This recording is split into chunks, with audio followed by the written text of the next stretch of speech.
pond is filled up. I just wanted to show you guys that it's been raining quite a bit. It's the raining season, and I'll probably have to do some repair on this side of the wall of the pond. But so far it's holding a lot of water. The ducks were just dancing and swimming in here. They didn't want to, they were shy though. Well, as soon as I came over here to try to take a video, they went the other way, got out of the pond. Yep. Everything's just wet and cold out here. And you can see how much water we get here. See, that's just, there they are.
There's Melchizedek joining the girls.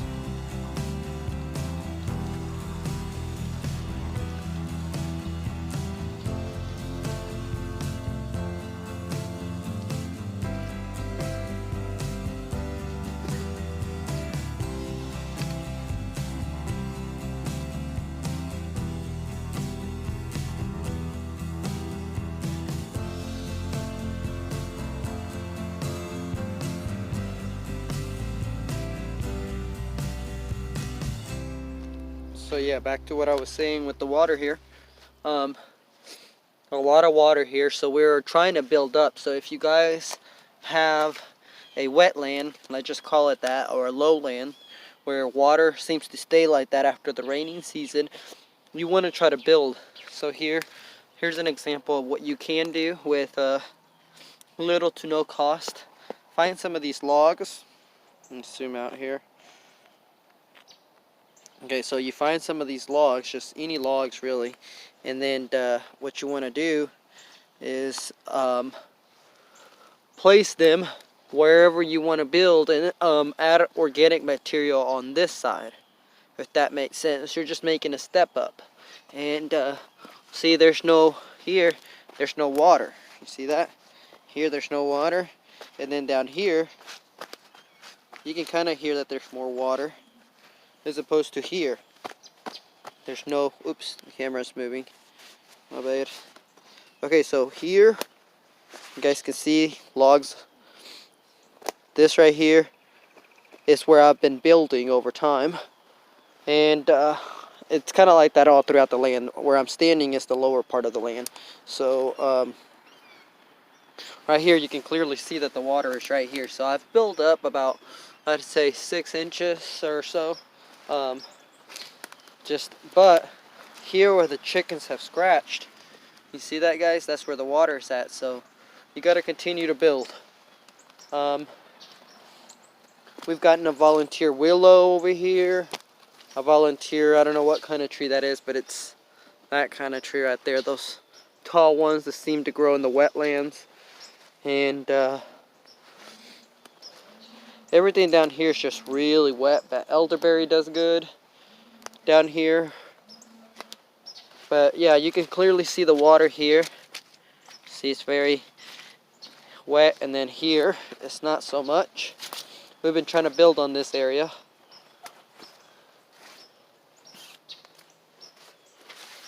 Sweet potatoes are almost ready to harvest.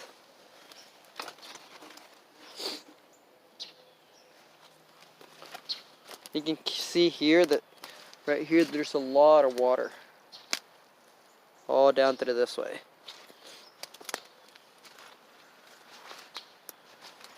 There's a lot of water. You guys see that?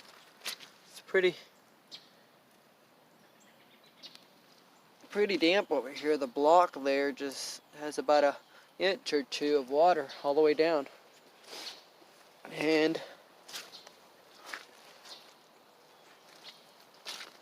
let me show you guys that the sweet potatoes, whoa, here's one. The sweet potatoes are popping out of the ground, guys. You see that? It's a huge sweet potato that we have to get out of the ground. And then there's another one here. Another huge sweet potato. Just wanted to show you guys how everything is looking, and definitely the raining season right now. The end of October, we're about to get our first frost. It's gonna be the lows are gonna be like 31, 29 the next 3 days, and so we're gonna say bye to the basil, bye to a lot of things. So we've been trying to dry and preserve as much as we can, because the season is at a close now, pretty much. Cutting some of the lemongrass to preserve some of that. Just want to give y'all a last glimpse of what everything looks like.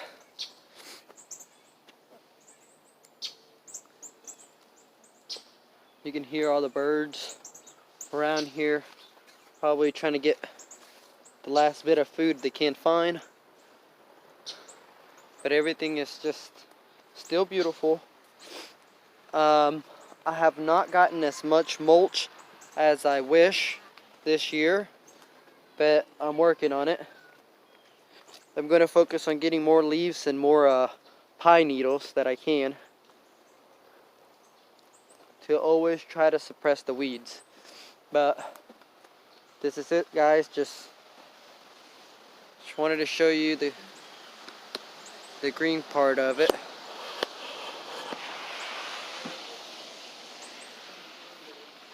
You guys can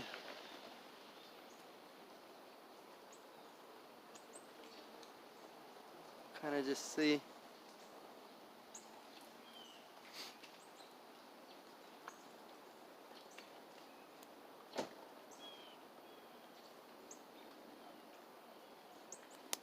How everything's just becoming a forest.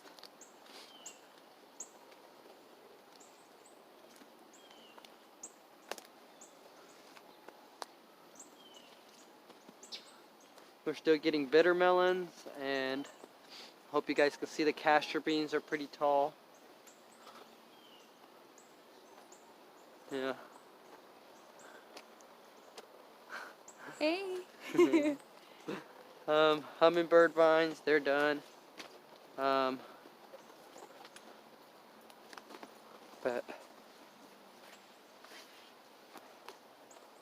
mugwort has spread, even though we took most of it out. I don't think you can ever get mugwort out once you plant it, which is a good thing. Mugwort is a good plant. See all those mushrooms? Look at that.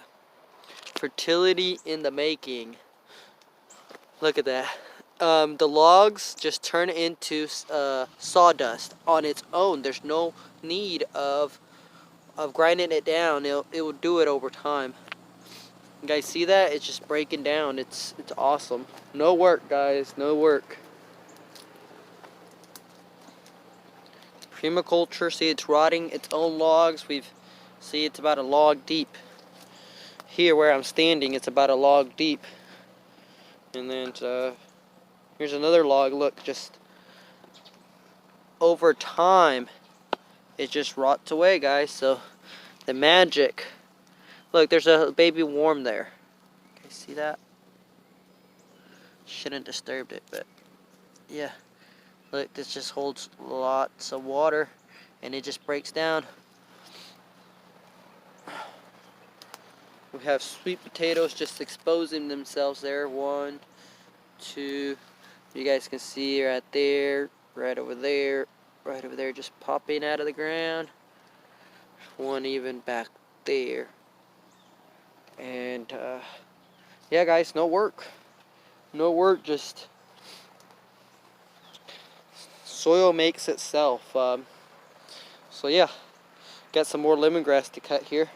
And here we are at the other end of the garden. We were standing at that end and we walked this way. So there's some thing that needs to be out of the way there. And this is the trail this way, that way. And it's all covered by hummingbird vines, so can't wait to get that cleared up on a warm, sunny day coming up. And you can see the pond from here. And everything's still green. Nice, lush. Got fertility mushrooms popping out of nowhere. You guys see that guy right there? Just fertility. We got cilantro just popping up in the walkways. We got more cilantro right there. Got basil, got wormwood. We got bee balm, hyssop, comfrey back there. I mean, this is just a polyculture, not a monoculture, and it's just supporting itself. You got lemongrass taken over here along with a huge comfrey, a butterfly bush right there that I've moved from over there to over here. It's going to get nice and big there. A volunteer oak tree right there. You got stinging nettle all in there.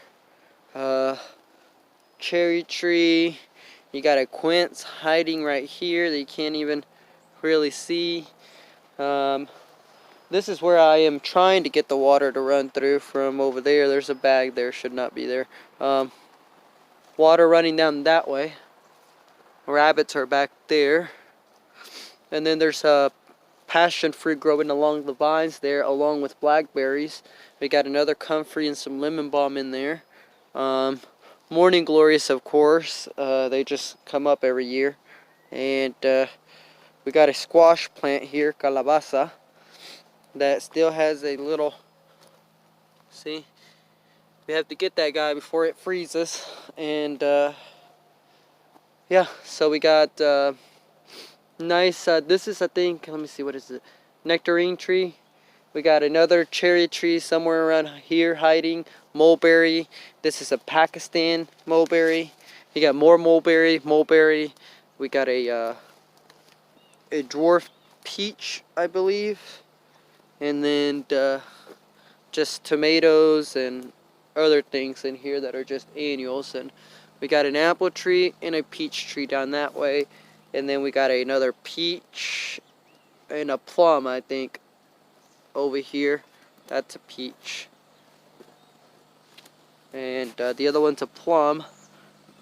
We've been having issue with leaf curls, so I will spray them with a natural neem oil, I think, whenever they drop their leaves though. So this is the peach. And then we have another cherry tree there. They're dwarf North Star cherry. And then we have a couple of oranges trees here, more mulberries and blackberries along here. Another cherry tree and an apple tree. And then we have, of course, the blackberries, thimbleberries, and other berries that we are trying to grow. So yeah, this is what everything's looking like. This is not the full tour of, this is just the lower part of the garden. This is not the whole thing. So thank you for watching, guys. Please thumbs up, subscribe if you haven't yet, hit that notification button, the bell icon, and so you can stay connected and see what our latest projects are here at the Permaculture Goods. Burdock that we're going to pull out. Thank you for watching. Till next time, you guys grow on.